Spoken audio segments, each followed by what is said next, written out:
Hello, and thank you for joining us on the Optimal Wealth Podcast, where we discuss creating passive income through real estate.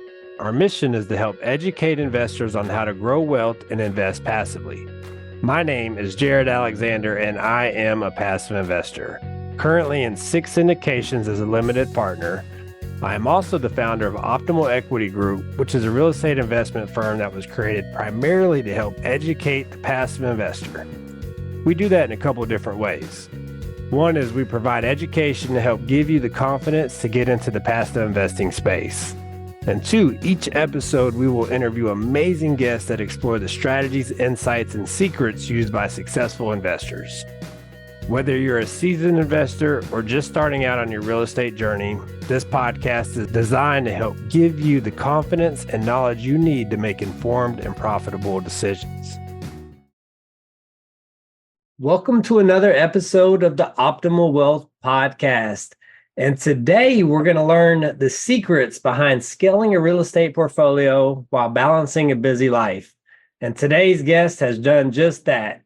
And for y'all that don't know, Emma Powell is going to be joining us today. And she's going to be sharing with us on, her journey from, retiring her husband before the age of 50 years old, while having 6 kids throughout that process. So Emma, welcome to the show, first of all. And if you could tell the audience how you did it.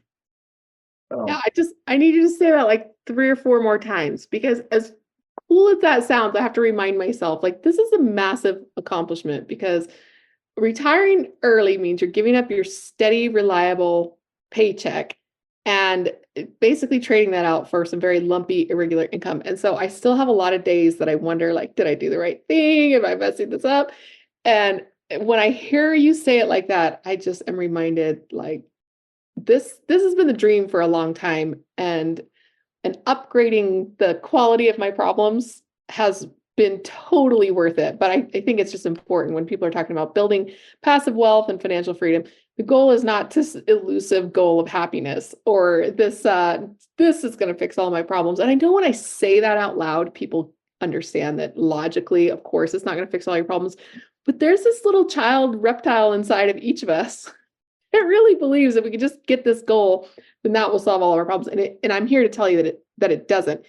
Is it worth it? And would I do it again? Absolutely. So I just want to say thank you for the little reminder that sometimes we do cool stuff and then we get wrapped up in the new problems and forget to reflect on what we did. Yeah, absolutely. It's so funny because we get started on these journeys at different stages in life, right? And the goal is, right, to achieve that financial freedom, buy your time back, essentially, and so we can spend it with the people that matter most, right? In this case, our kids, our family, and be able to travel and do the exciting things while not having to worry about the money flow coming in, right? Yeah, exactly. And go ahead. Yeah. Oh, well, I mean, you asked how I did it. I don't know if we can even cover that in a single podcast, but I guess just tell me where to start, and I kind of walk you through the path that we took. What would be most useful for the listeners? Yeah. Well, if you could, let's go ahead and give a little background of where you started before you even got into real estate. Why real estate, and specifically why apartment or syndications? I know you do RV parks, multifamily, different things like that. So walk us through your journey and how you got to where you're at today. One of the things that happened, my husband got laid off in 2017 from a company where he was an early employee. So not a founder, but one of the first guys that they hired. And we thought it would be one of those situations where we could work there as long as we wanted to work there, right? And he came home, he got laid off. I think he was working there like 6 years. And it was just kind of a punch in the gut. One of the founders decided to leave, and everybody that was like team founders, they all went with him. So they didn't get their Series B funding valuation, and they didn't have enough operating capital to keep going. Because their valuation was too low. And so the offer, the VC offer came through, and it couldn't sustain operations. So they really had to cut back. I think they cut like 1/3 of the workforce. And that was not the first time he'd been laid off, but that was the first time that I just stopped and looked at our situation and said, why do we keep letting this happen to us? I felt like we're always like living on the edge of disaster. We weren't paycheck to paycheck. We were Dave Ramsey. We had an emergency fund. We had a house that we could afford. Well, we just didn't really have multiple streams of income. And I realized that that was what was missing. I was working part-time as a photographer, making like $30K a year. And I felt a lot of freedom to be able to explore my own creativity and what I wanted to do because I didn't need to worry about money. But the second he got laid off, suddenly we were in crisis mode. And so that was the turning point for me. We moved across the country. I gave up my photography business and I did a lot of soul searching. So that opportunity for somebody to just sit and think and discover what it is that they want is really, really important and highly underrated. I had graduated college like a couple of months before he got laid off. And it was one of those bucket list things. I didn't really need a degree. I was an entrepreneur, a homeschool mom, but I decided to go back and finish my degree online, and I finished it. And I got kind of depressed afterwards because you reach a goal and then you're like, and now what? Like, what was the point of all of that? Am I going to go get a job? Am I going to keep doing my business? So it was almost a blessing when he got laid off and we shipped across the country, and I had a couple of months to just think and not have a business and not have anything going on. My house was spotless and I was really, really bored. I was just watching a lot of stupid videos and just wondering, like, hopefully this is not what life is about, right? He got a new job, a better job, and we got a chance to really go and reinvent our lives. So I started going to a lot of business networking meetings, trying to see, like, maybe I was going to private contract for somebody and help them run their small business, like social media management and things like, I don't know, how to do their books, like a lot of things that just smaller business owners just don't know. They may be really good insurance people or massage therapists, but they don't really know how to run a business. And my degree is in entrepreneurial management. I thought I can really help out from the practical side of me running my business. And isn't it a whole lot easier to help somebody run their business from their bookkeeping, their social, and all that, when you don't have to worry about the thing that they're selling? So I wasn't the photographer. I wasn't the massage therapist. I wasn't the insurance salesperson. So some of the things that I wasn't even doing in my own business, or I knew I should be and wasn't doing, it was such a relief to go in and help other people kind of get their businesses put back together. And I'm like, I don't know if I can really build a big business like this. Is this going to make me 6 figures a year? Like, how am I going to go out and attack this? And I had always just sold enough to kind of keep the lights on, but I'd never really sold enough of whatever was the business I was running to really replace my husband's income or think like, we're going to build something really big here, because it's a grind and it's hard. And I sat back and I thought, I need it to be in a career where I can make a whole lot more money. And it doesn't really depend on my charisma, my personality, my ability to sell. I know you're a sales guy, Jared, and I have so much sales experience, but for whatever reason, I'm just not that great at it. And I was just not able to deliver the amount of sales in my business to really create a big income. And so that's when I sat back and I thought, why don't I just do like rental houses? Because I showed up at these business networking meetings and they were all real estate investor clubs, like just by nature of the area we were living in. There's just a lot of real estate investors and they have a lot of meetups. And I sat back and I thought, oh, this is going to be a lot of work. I don't know if I can do this. But I thought, if I can just buy a couple of rental houses, then I could start running that as my business. And nobody who's renting from it cares about my face, cares about my sales skills, cares about my charisma. That to me was such a relief to be able to say, like, just put a house on Zillow or Rentler or whatever. And then somebody would pay you money and move into it. And they didn't care who you were or what your social media was like. That was a relief to me. So I started getting into that. And I thought, okay, we can buy like a little 10 unit or 12 unit or something like that. And then we can just basically live on that. We were going to be a mom and pop little commercial owner. And so when I went down that road, the networking is really what changed my mind to say, you're going to run out of money. So you need to learn how to raise money. And everybody who's in real estate at some point or another needs to be able to raise money, especially if they want to go fast and they want to scale. So I bought a couple of things, raised some capital, and realized I'm not that great at selling. Like, raising capital goes right back to it. Like the personality, the charisma, the social media, the skills. And I just felt like, I don't know if I can really do this. And I was so distracted by finding deals and managing the deals and I was really relying on my partners to bring in a lot of the money. And I realized I'm never really going to be good at this capital raising thing unless I can divest of these other responsibilities and professionally really focus in on this one thing. Everybody has to raise capital in real estate. You may think that because you found the deal that suddenly we're like, I found the deal, you go raise the money for it. That's just not how it works. If your partner's struggling to raise capital, then you're in there with them, and everybody, all hands on deck, everyone, all aboard the capital raising ship, because that's what these real estate partnerships are about, at least at the front end. You've got to get that deal funded, or there's no deal to manage. And who cares that you found a great deal if you can't buy it, right? So I just really zeroed in and started focusing on capital raising about 2 years ago. And it's still hard. Like, the reason I focus on it is because it needs all of my attention. Yeah. And so that's really where we were. We retired early on the rental income from our small rentals. There's nothing that you can turn around faster that is going to pay you faster than a single, a duplex, or triplex.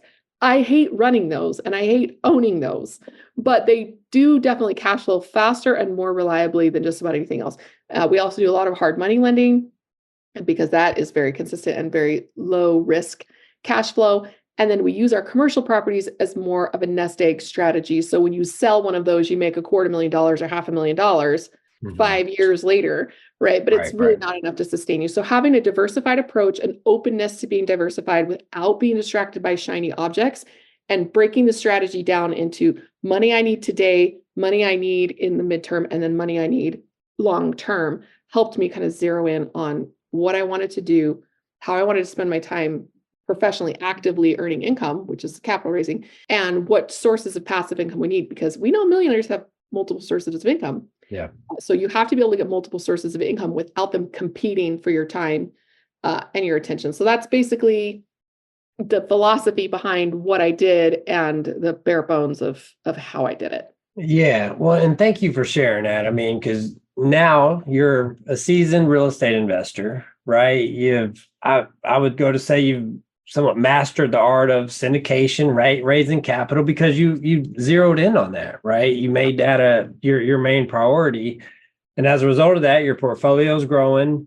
You got strategic partnerships with other operators, or I know you're an operator yourself as well. While, again, I just want to highlight, while managing a family, and 6 kids. Like, I have 2 kids and I know how much work that is. So bless your heart, Emma. I just couldn't imagine, 6 of them. But, I glad you touched on that, because I think it's really important, for, someone just looking into this, space, or if you're new to investing, listening to this show, again, determine your goals. You've heard me say this on this podcast before, is, figure out exactly what you want to do. Because some people are okay just, being active in real estate, the single family, duplex, triplex type of deals. And like Emma said, you can do really well with them.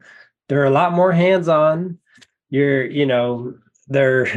and I have some experience too with single family. I mean, you just deal with a lot more. But, I did hear somebody say one time that you got to look at it still more like a business, right? Yeah. When, you do get that call in the middle of the night from a toilet, leaking or overflowing or whatever, right? They always call it the tenants, toilets, termites type of calls. But you think about a business, whether you're in your W-2 business, you have your own business, there's going to be problems that you're going to have to find a solution to, no matter what it is. And you're getting paid to solve that problem.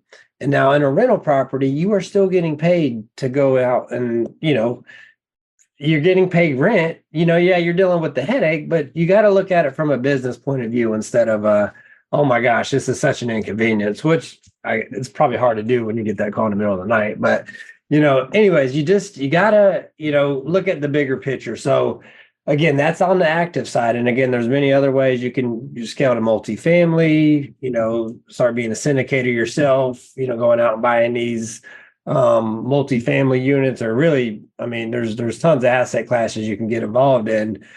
But I'd encourage you to not have the shiny object syndrome like I did. And, oh, this looks good. That looks good. Oh, let's do single. Let's do short term. Short term's great, and just pick one, learn it, and then you can branch out after that. But just pick something that works for you, that aligns with your goals, and then go. Now, on the passive investing side, where Emma and I really focus on in the multifamily space, especially, it's for the W-2 workers that really love what they do. They're really busy in what they do. They don't have a lot of time to be active. And then so they do venture out and hand their money to someone like Emma or I.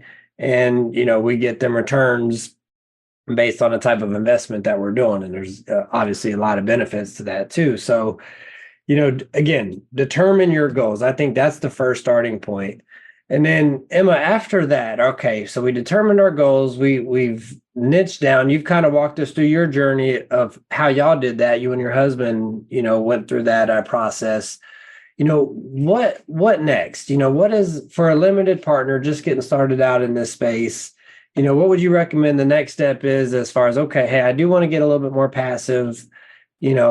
What's the due diligence they need to do on an operator? And I'd like for you too, if you could touch on the RV space as well, just a little bit, because we haven't really gone into that asset class as much on this podcast. So. Yeah, great questions. And I'll just give you some of the FAQ that we get from our investors when they reach out for phone calls. They'll investwithemma.com and they go and they schedule something on my calendar and I get on the phone, and sometimes I'm going in completely cold. Like I'll try and look them up on LinkedIn or something, but especially if they have kind of a common name, I'm not really sure who it is. I'm going in completely cold and I don't know what they want to talk about. But for the ones who are looking to be passive investors, I hear a lot of the same questions again and again.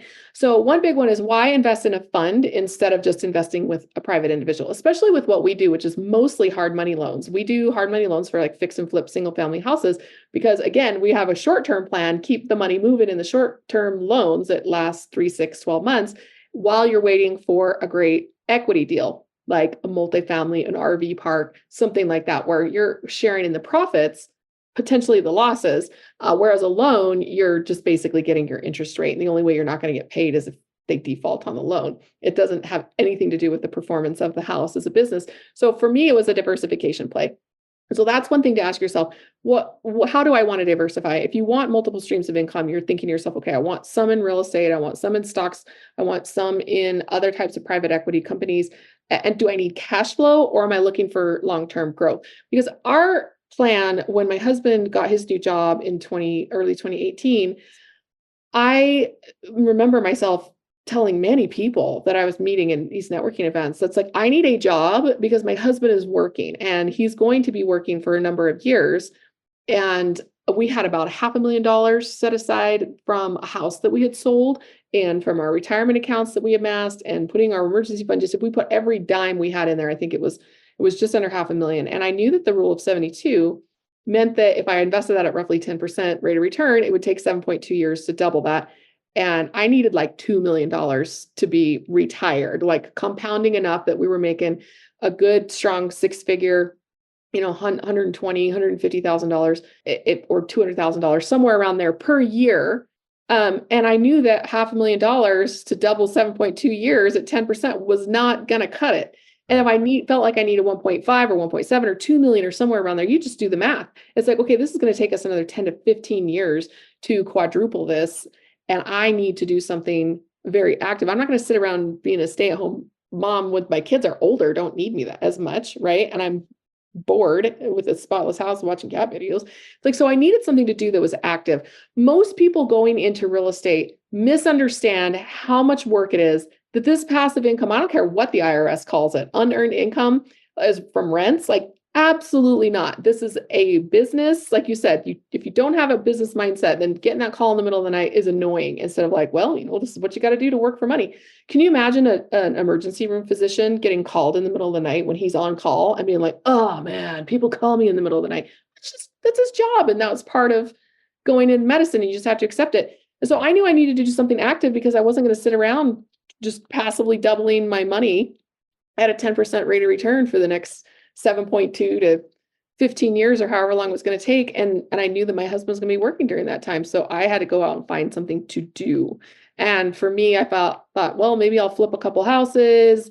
I'll buy a couple of small apartment buildings, or, at least one. And that was what I was going to do. I was basically starting a rental business. And so when you don't understand that it's not a side hustle, it's like a thing. I thought I could work part-time, maybe 3/4 time, something like that, and still be able to juggle the kids.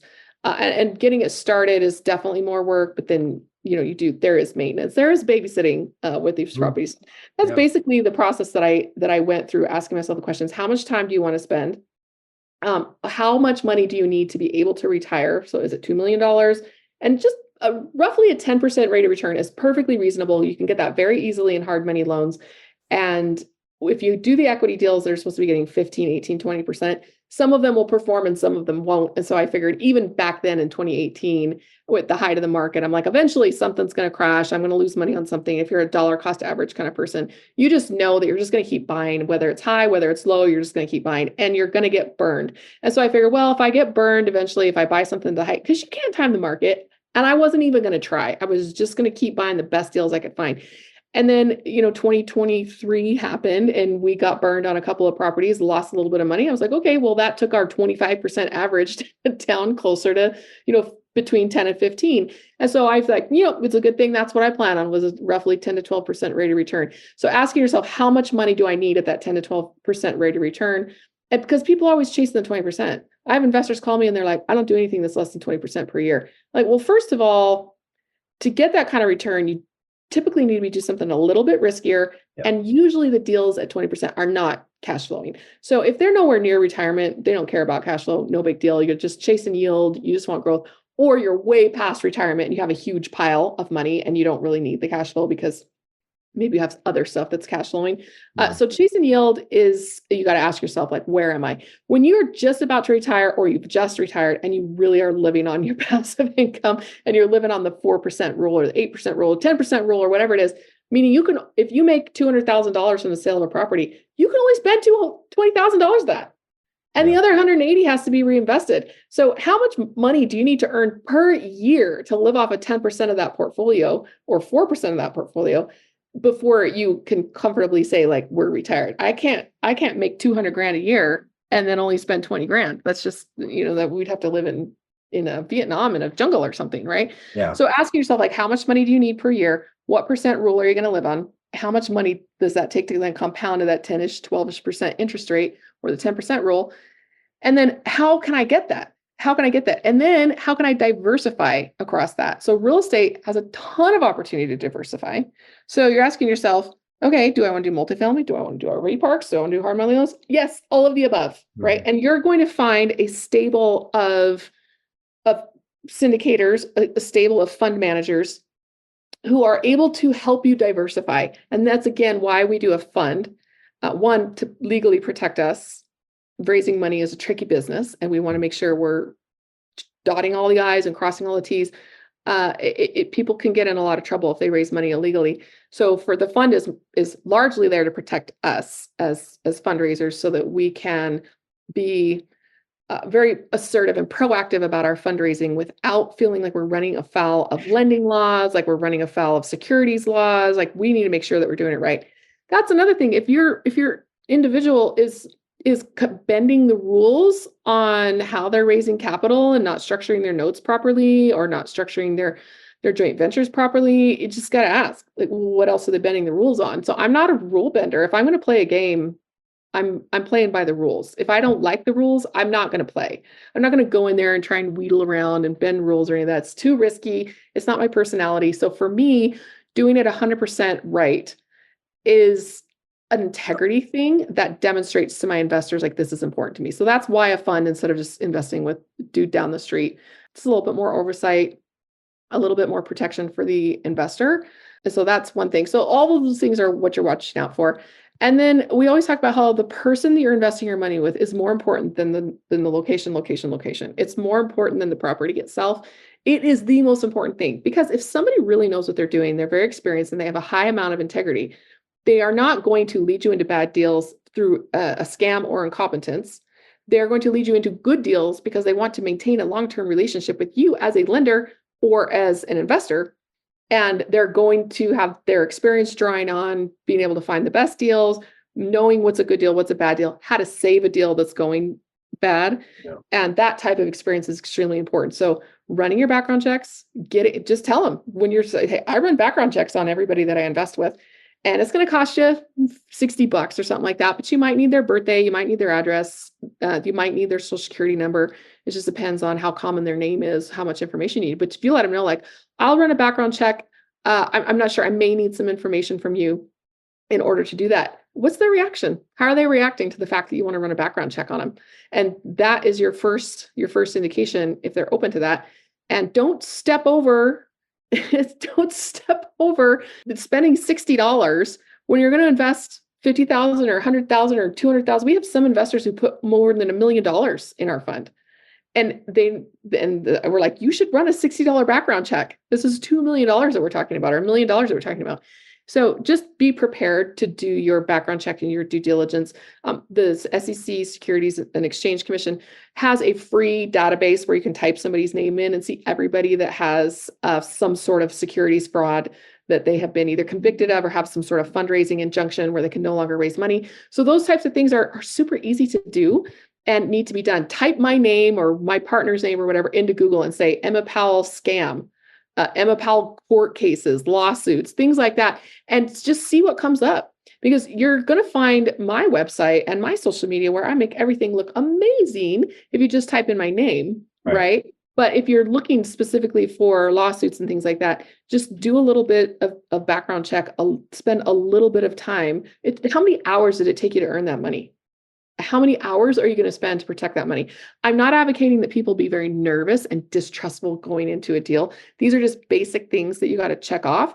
Once you've checked it off, if you're still feeling terribly nervous, like this is going to keep you up at night, and this is the gut check, right? Either don't invest yet. Everybody needs to invest eventually. And eventually, if you're nervous, you need to figure out how to get over it. Like, do you need therapy? Like it's a mindset game. And at a certain point, you just have to say, like, I have to get over this. One way you do that is to invest less money and invest it for less time, which is, again, why we offer the hard money loans, because our deal minimum is like $10,000. Our fund minimum is only $50,000. So people can put in $50,000 and then just drip in $10,000 over the course of the next 5 deals. And we get new deals pretty much every month. And so they can top off with us pretty fast, see how they like working with us. And then when an equity deal pops up that they're going to be committed to for 2, 3, 4, 5 years, they've already worked with us a little bit on the hard money side. And they already know that we pay out, how we communicate, how our portal is, how personal we are. All of that, an opportunity to invest less money for less time and just try someone on for size. The first time you're investing, or the first time you're investing with a particular person, or the first time you're investing with a particular person in a new asset class. Like when we brought an RV park out, we never owned an RV park before. And so we really were encouraging our investors, like, let's just take a deep breath. We're all going to go into this together. But somebody wanted to fund the entire thing. I think it was like a $500,000 raise. And I was like, I would just really rather we spread the risk out across multiple investors. And he ended up putting like 200 grand in, and we raised the rest in little $50,000 increments, because I just really feel like it was our first time working with that investor too. So it's not only his first time working with us, but it was our first time in an RV park. And I'm like, we really need to just be very, very careful here and manage risk accordingly. So those are the types of questions you're going to ask. And the next steps as a passive investor, I know it's a long list and people get overwhelmed. And then they start procrastinating and putting it off. Oh, I really need to get around to this, but I don't. It will change your life. Do not procrastinate. And I always say, the sooner you start, the sooner you'll say you wish you'd started sooner. So stop procrastinating, figure out what you feel comfortable with, and then start making the moves and get through the checklist. And I find the checklist to be very comforting, because once you get to the bottom of it, you're like, well, and now it's like, now it's in God's hands. You say, like, well, now it's in their hands. Once I've given them the money, there's really nothing I can do at that point. So you're just going to sit back, buckle up, and watch the ride. Yeah.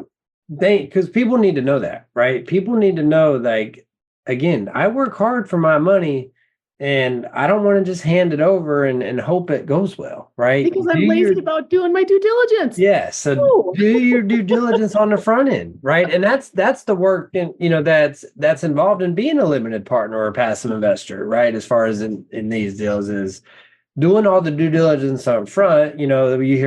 We talk about the know, like, and trust. And like Emma said, if somebody, you can tell, right? Like if somebody has integrity, they're you just get the feeling for people that they're going to do right by you, right? And then take that, do the background check, do the other stuff Emma had mentioned. And then, okay, now you got a good base to go on. And you want somebody with, preferably a track record too, right? That has experience or is partnering with somebody with a track record. Yep. So yeah, thank you for touching on that, Emma, because I think it is very important. And I've had that conversation with some people who are like, I don't feel comfortable taking your money. I think let's just, why don't you go check out, and I have connections. I'll send them to some other people that I think that would work better with them. And a lot of times it could just be a financial advisor, like, hey, why don't you go talk to them, kind of get everything squared away, and then in 2, 3, 5 years or so, then we can talk and see if this is a better fit for you. Because again, yeah, you are tied. It's like a marriage, right? For 3 to 5 years, or 7 even, or 10 in some cases, right? Yeah. On some of these deals. So yeah, they call it dating. You want to date around, make sure it's a match, and then you get married for however long, and then you're it's in God's hands. No, but no, thanks, again, for so you walking through that. And then let's touch on real quick, Emma, if you could, on the RV parks. And I'm going to give you some specific questions, if you could just highlight these as. And I'm curious of my own knowledge too, because I got a real, broad overview of this asset class, but I haven't really dug into it too much. What can returns look like, if you can share those, if these are 506(c) deals? Yeah. And also, if what's the risk too? I'm curious on the risk compared to like a multifamily or an asset class like that. So primarily 2 questions. Yeah. What do the returns look like? What are the risks? And how do I, if I come across this deal, what's gonna, obviously you want to diversify, but what might make this a little bit more attractive than, say, another deal? Yes. This is a really great question, because there are 2 ways to make money. One is to just earn more money, and one is to save money on your expenses, right? And you're looking at something in property called an expense ratio, and each property type will have a different kind of expense ratio. So multifamily, the rule of thumb is often 50% expense ratio. But if you're in Texas or Florida, where either the property taxes are really high or the insurance is really high, you can expect to see that to go up to 55, sometimes 58, 60% of the income will go towards expenses. That's before the mortgage. Again, you'll see 50% expense ratio when you're looking at a rental house, because maybe you're having to set aside some CapEx, because eventually you're going to have to replace a roof or something big like a driveway, or a pipe is going to burst, and you're going to have a non-insurable, a non-cover expense that you have to take out. So even if, let's say you're clearing, let's say it's $2,000 a month rent, you're paying $1,000 a month in mortgage, the 50% rule would say you're now making nothing, right? You think you're making $1,000 a month off the thing, but you're actually making zero, because you're supposed to be setting aside 50% of what you're earning, which would be $1,000 for future expenses, capital expenditures, CapEx, long-term, big maintenance, right? So it's the same thing in a multifamily. If you have a 50% expense ratio, then your mortgage better be less than 50% of what your revenue is. So that's a big one to look at there. If you're looking at something like, say, assisted living, your expense ratio is going to be 70% is pretty much the rule of thumb there, because you have the staff and the compliance issues and all that. But those still return really well, because they make so much money, even with the 70% expense ratio. So the input can be offset by a large output, even with a large expense ratio. So one of the tricks of an RV park making money is because their expense ratios are lower. Their income is also lower, right? Because renting an RV space versus renting an apartment is a big difference in price. I'm seeing, we lived in an RV we traveled for almost a year and a half. And in the desirable places that weren't out in the middle of nowhere, we were spending $1,800, maybe $2,000 a month between the power and the rental and everything. And in the sticks, we were spending $800 or $900 a month on that lot rent and the utilities. But the similar apartment in a similar area would be going for 2 to maybe 3 times that, depending on where you are. So thinking that it's lower income, but also lower expense ratio. Another thing that's really nice about RV parks that helps to improve those returns. So if a value add, a regular apartment building, it's not a heavy value add, nothing crazy, but it's also not new, right? You're kind of middle of the road vintage. It needs some work, but not a ton. You're going to be looking at somewhere between 15 to maybe 18% returns on those. An RV park, just industry standard, is over 20. And we don't really like even looking at them unless we can do better than what we can do on apartments. The management in an RV park is the same as an apartment building if you have long-term tenants, but considered low end, like who lives in a long-term RV park, low income. And you're going to have all the low income kind of problems, or, my cousin's bringing me the rent on Friday. Sorry, I'm doing what I can. My mom is my what do you call it, conservator, and she didn't release the funds this month. So you're just going to be having all those kinds of issues that you're going to have with any kind of low end property. Sounds like you got some experience there, huh? Oh, it's almost like I've heard these things before, right? One of these days, I feel like for tenant privacy, I don't tell a lot of the best stories. Yeah. But we've been doing this 6 years now, and I've got just the most incredible, where you're just like, are you even kidding me right now? Yeah. When we sold our RV, we sold it to one of our tenants, actually, and it was just a lot of excuses. It was like, oh, we can't get the down payment because it was rent to own. Can't get the down payment. This happened, that happened. And I just told my husband, I said, look, I don't know what to say here because the excuses are already starting before the transaction has even taken place. But anybody we sell it to is going to have the same kind of income background. And so I don't know if we should just say we're moving on and put it on the open market, or if we should deal with that, because it's probably going to be safe. So long-term tenants tend to be more like a class C minus, maybe even a class D apartment building. The management on the short term, so you're running it more like a hotel. You have to have staff. The thing has to be much, much cleaner and in much better repair. You can't be having old stuff or stuff that's falling apart. You just don't, honestly, like, do we even take pride in running properties like that? Like, none of us want to be slumlords, right? So you have to charge what makes it worth it. And those expenses are going to be much higher on a short term, but the revenue is going to be much higher as well. Yeah. So you just have to ask yourself, what kind of management game am I up for on this RV park? Long-term is roughly like an apartment building. It's about the same amount of work. Maybe it's a little less, but not that much less. You still got grass you got to cut. You still got pipes plus the utilities that run under the park are yours. So, and it sounds like on an RV park, if an investor's looking at that asset class, the short term is a lot more attractive and can generate a lot better returns and maybe minimize risk as well. Is that accurate to say? I think it really depends on the location of the park. Again, and who's running it. Because if I'm trusting somebody to run a short-term RV park with my passive dollars, they better be really into business management, asset management. It is just like hiring or investing with somebody who's going to run a hotel. And if they are thinking it's going to be passive and they have one foot out the door thinking, oh, I'm going to go do RV parks because it's more passive, you don't ever want to hear an active real estate business manager talk about their own passive income from the standpoint like, I need more passive income so I can work less, spend more time with my family. They're running a business. We're running a business. We're taking your money and putting it into a business. And if we have one foot out the passive income door, like who's watching the business for you? This is one of the reasons that I partnered up, is because I'm kind of that person where I'm a little bit of passive income, one foot out the door, but I still have something to offer. I still have something to give.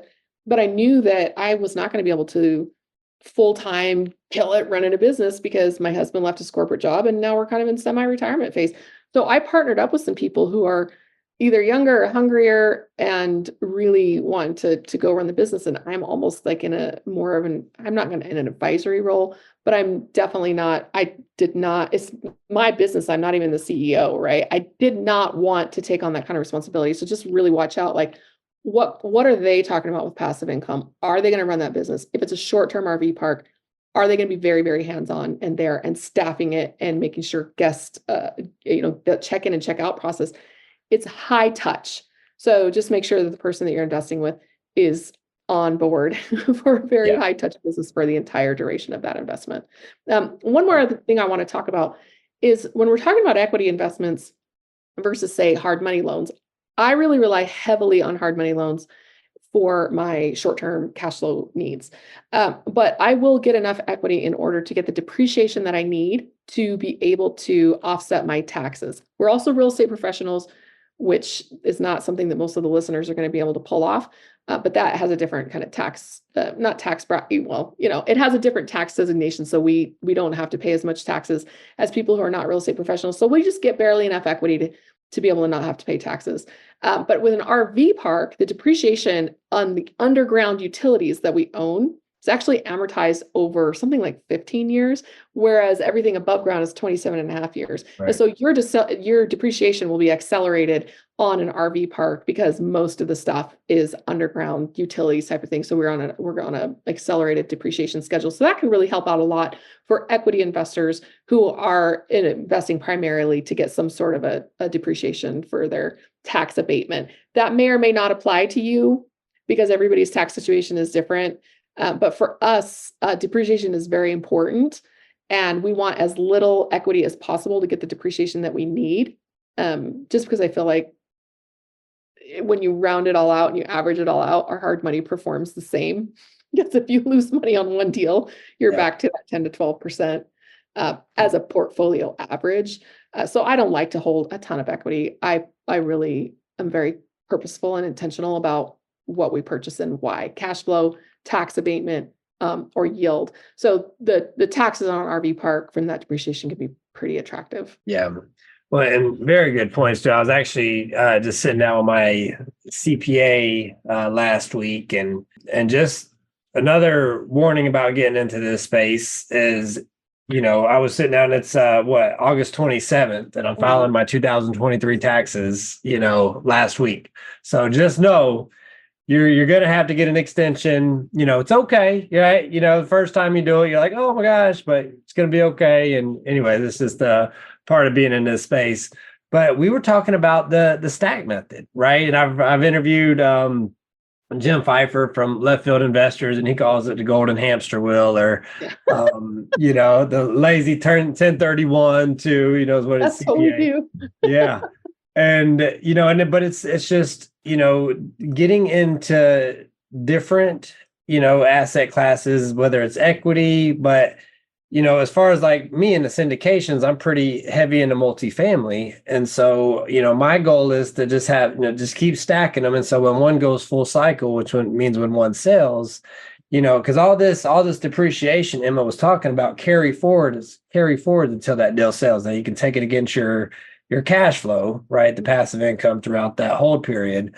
But then you get to, a lot of it gets applied to when the capital gains, when the deal sells. Now you do got recapture and all that. So you got different things you got to factor in there. But if you just keep stacking these and you don't meet that real estate professional, status, just know there's huge benefits. And that's why this real estate is very attractive, especially for me in the multifamily space is, I'm trying to limit my taxes as much as possible, right? Mm-hmm. And it sounds like RV is another equity play as well, where there's a lot of benefits there. So just keep that in mind when you're getting involved in these deals. Talk to your CPA. Again, Em and I are not CPAs, financial advisors, tax attorneys, anything there. So definitely consult with them before you make any decisions. But it's very attractive. So all right, Emma. Well, I'd like to go ahead and transition into what I'm going to call the fire round.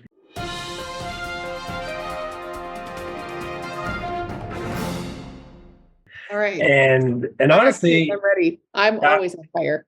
Yeah, I know. I could tell. And so, and I don't even think I talked to you about this. I totally forgot to remind you that I'm going to be asking you 4 questions at the end. So we're going to probably be winging it here, Emma, but I have faith in you. I know we can do this here. So the first question is, if you could recommend a book on real estate for investors just starting out, and another book on mindset that has been influential for you and really helped you out on your journey. Okay.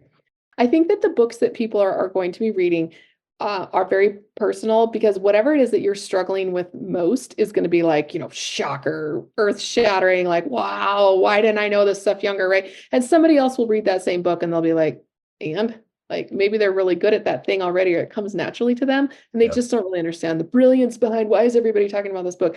So I'll preface what I'm going to say with that. I struggle a lot with effective communication. And so the books that really move me and really move the needle on my business are communication books. People think when they hear me on a podcast, I don't think they often recognize what a struggle is, but you hear how much I talk, how I monologue, how I struggle to listen to other people, because my brain is always, I'm listening to respond instead of listening to understand. And so all of these kinds of problems that I have in my communication was really holding my business back. And so general communication books that really helped me to be able to be more present, and be able to be better at conflict resolution and anticipating those conflicts so that we could set parameters and boundaries in place to avoid the conflict in the first place. So I love Nonviolent Communication by Marshall Rosenberg. It's not a business book. It's basically a political negotiation book. Like, he talks about governments and businesses who are trying to work through conflicts and our role in that communication. Life-changing. We have $50 books is what we call them. So every time our kid reads one of the books on our $50 book list, we give them $50, right? So we had one daughter who took up the gym. And she was going through so many $50 audiobooks in 1 month. I'm like, hey, can you just slow it down, please? Not only are we running out of books, but you just gave us a really expensive month from listening to all these. You cut into my cash flow here. Yeah. Exactly. She read a lot of books on that treadmill and driving to and from the gym.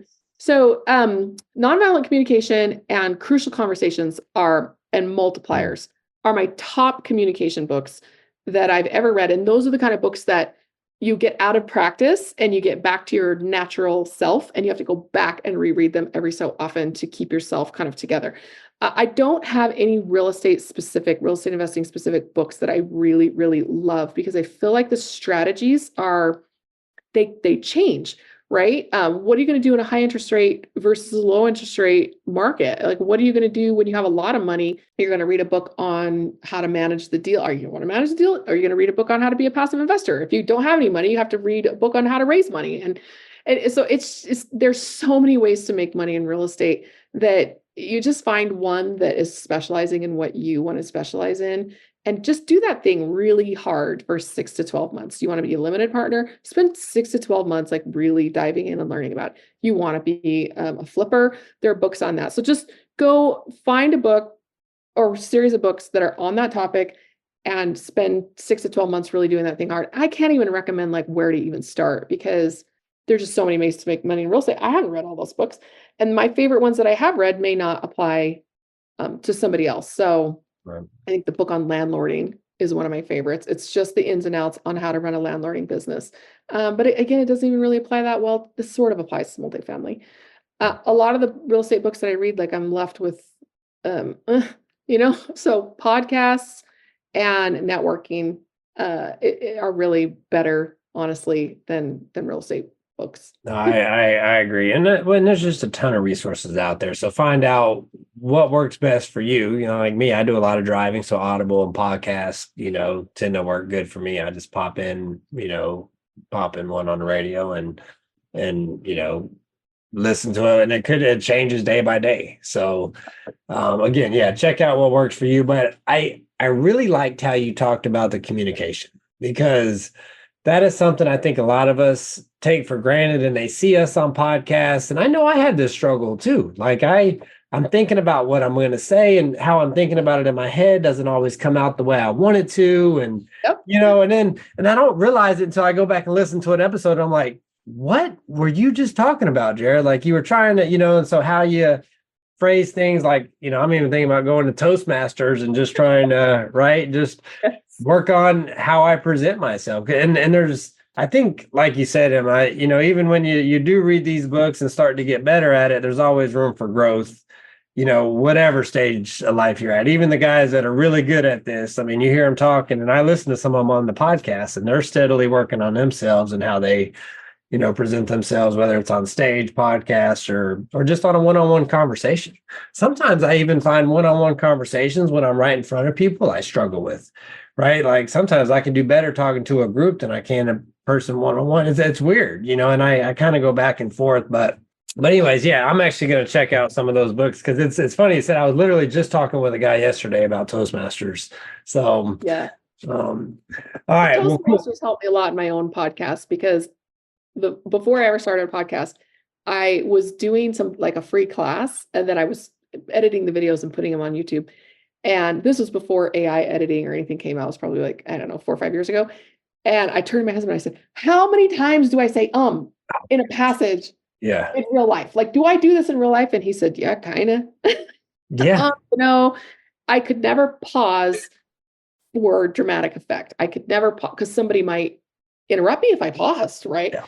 So after I edited out all those ums, likes, and and filler words, I started researching how to stop doing that because I knew I had 3 more classes coming up. I did not want to edit those videos. Yeah. So I just spent some time at the Toastmaster thing teaching myself. It's like the buzzer method or the jaw click method for not putting in filler words, and started watching a lot of I think it's called Charisma on Command YouTube videos to learn how to do public speaking better. Really following people like Brene Brown, masterful public speaker, and watching people analyze her speeches really helped a lot. So Toastmasters definitely will go a long way, but learning how to communicate more effectively has been the single biggest help in my business of it, more than the real estate knowledge. You got to have that. You have to have that. Well, and it doesn't matter what industry you're in, right? Exactly. It's like generally applicable. Yeah. It's a parenting book. It's a marriage book. They're just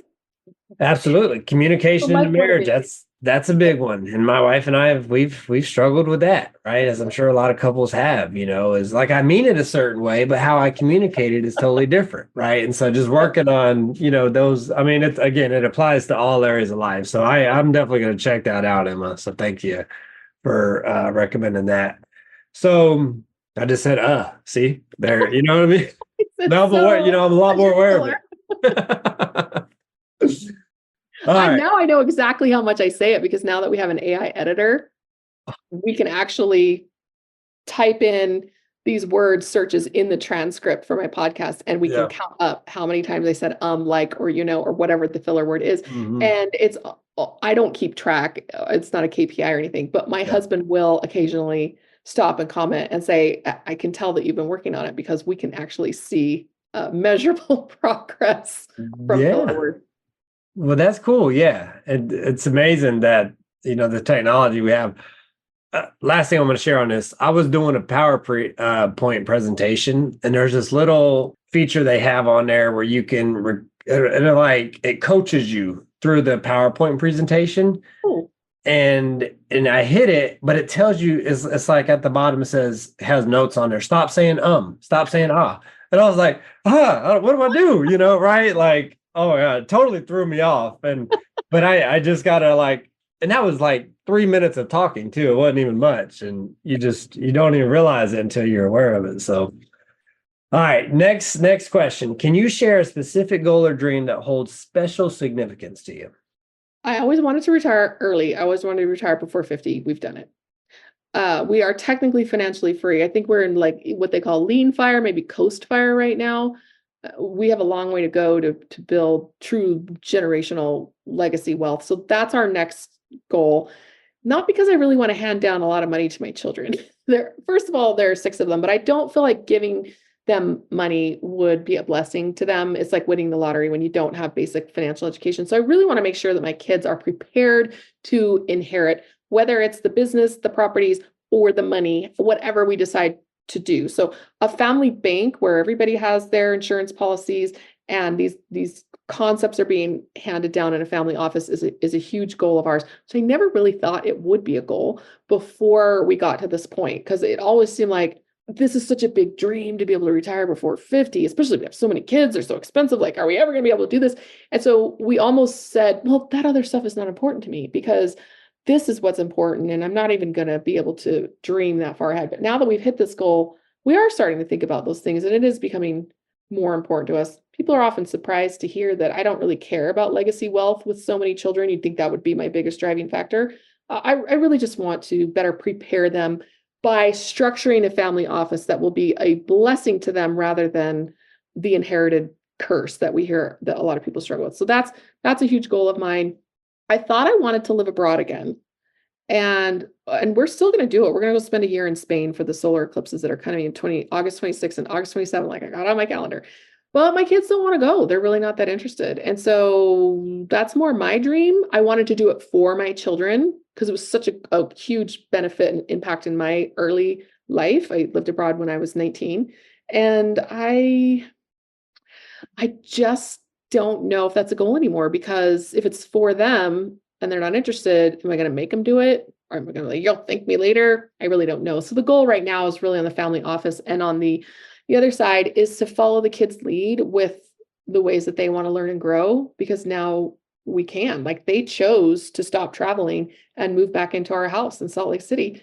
And I was having a good time traveling and they were done. So because we could let them make those decisions, we did. So that's a big goal of mine. And I think my 2025 vision board, I'm really going to have to do a big rehash of it because we've accomplished so much in just the last couple of years.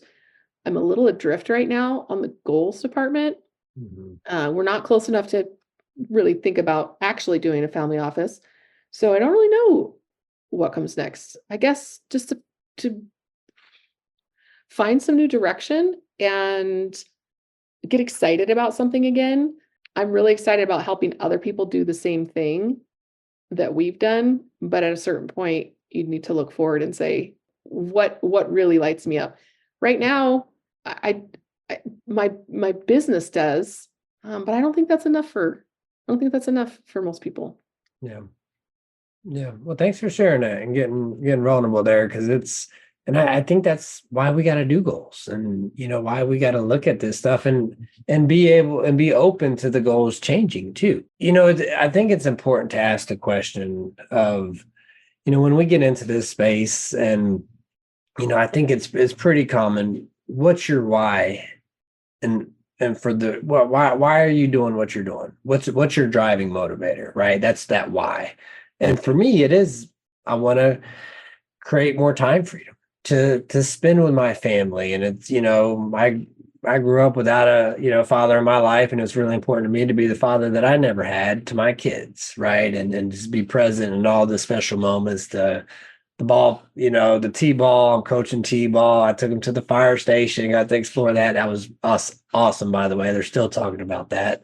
But, just be there for those special moments. But I've realized is I don't have to be financially free to be there for those moments. So I was using that as my, this is why I'm doing all I'm doing, which, yes, it can create time freedom, and, it's going to have a lot of positive benefits as a result, of getting to that number that I comfortably want to get at. But it's, I really it's honestly, it's because, hey, I want to achieve this to prove to myself that from when I can do it. Cause you know how this is, it's an up and down roller coaster. Like being a business owner and on this entrepreneur space is not easy. Right. And there's been those times where, do I want to keep doing this? Or what am I doing? Or, just all the ups and downs that come with this. And again, you got to keep pushing through. And I'm glad I have, because it's very rewarding to get through those tough times. But, I really got to sit back and look at, what is my why? What is my driving motivator in doing what I'm doing?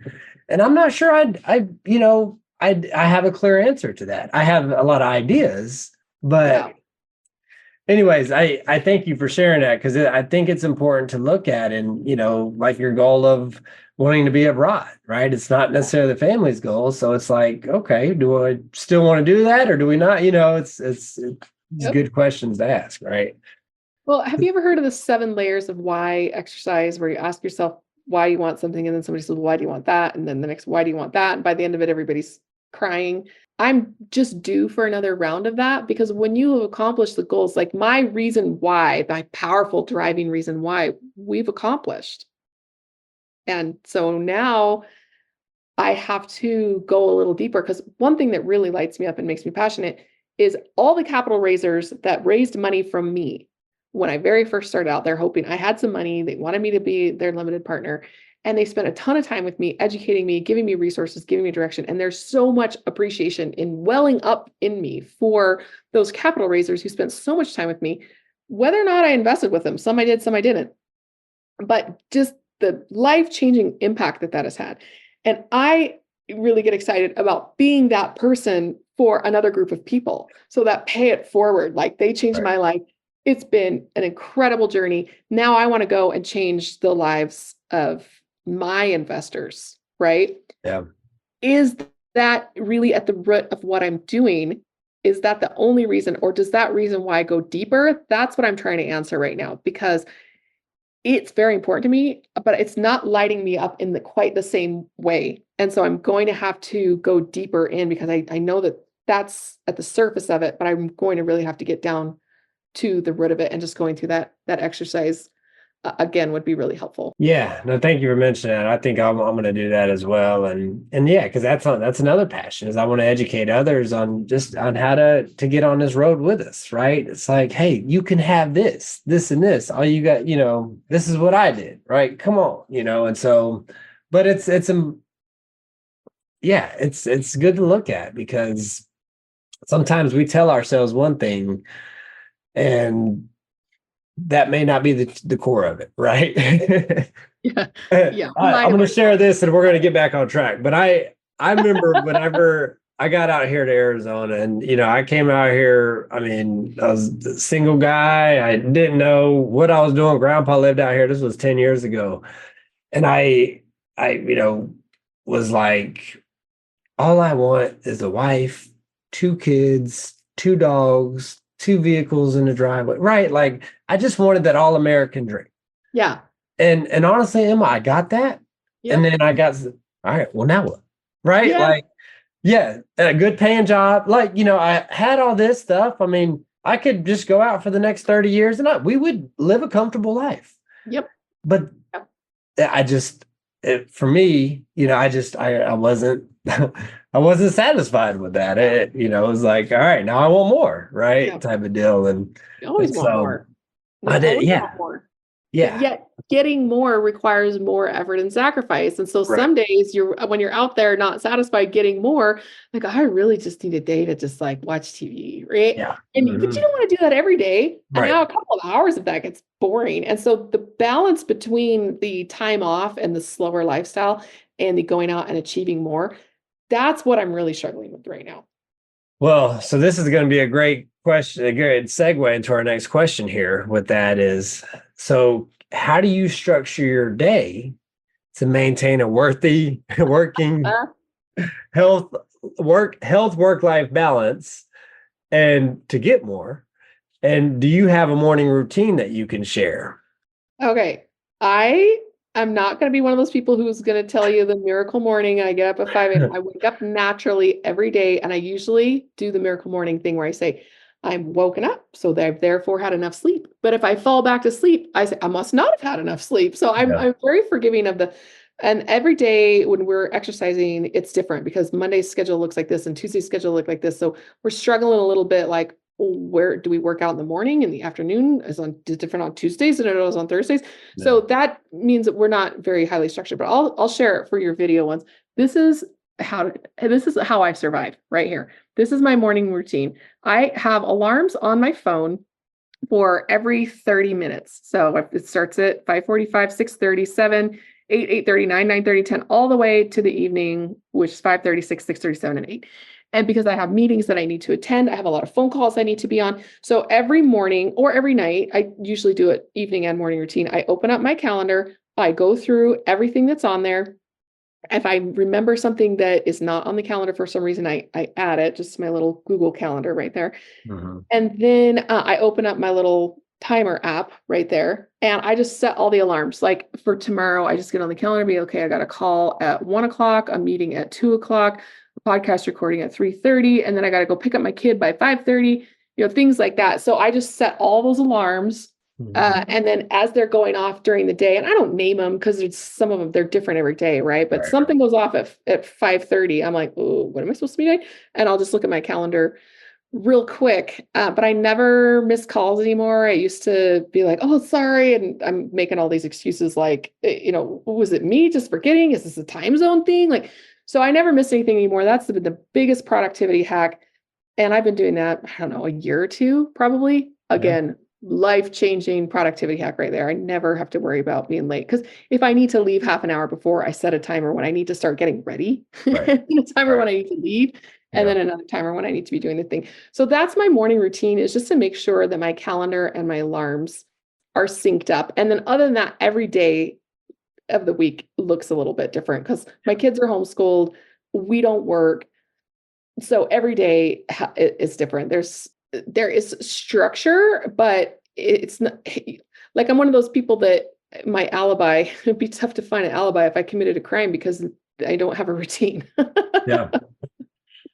Yeah, it's funny you say that. I was thinking, I was like, it'd be probably pretty easy if somebody wanted to off me out, because like I'm pretty structured.